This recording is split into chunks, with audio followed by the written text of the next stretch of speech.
Nek Izani berkata hasil tangkapan pertama, polis menemukan 235 botol plastik air ketum serta beberapa peralatan berkaitan memproses air ketum. Urine negatif.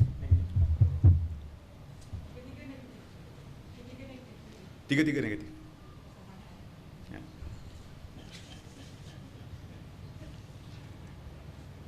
Lagi? Di warga tempatan PJ, khususnya di Taman Medan dan Datuk Harun. Ya? MO dia. Phone call, dia hantar, orang datang ambil, beli. Online belum, kita tak dengar lagi. Air ketum kita tak dengar online lagi.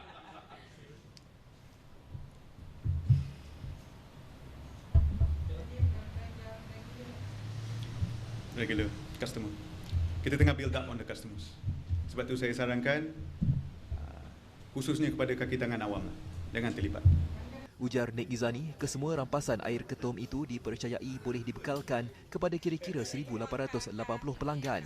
Sementara itu, dalam satu lagi serbuan di sebuah rumah teres di Seksyen 17, polis menahan dua lelaki tempatan masing-masing berusia 24 dan 26 tahun yang disyaki terlibat dalam kegiatan pengedaran air ketum yang dicampur dengan ubat batuk di sekitar Sipak serta Damansara. Polis percaya rumah berkenaan digunakan sebagai tempat penyimpanan barang-barang pemprosesan air ketum dan ubat batuk.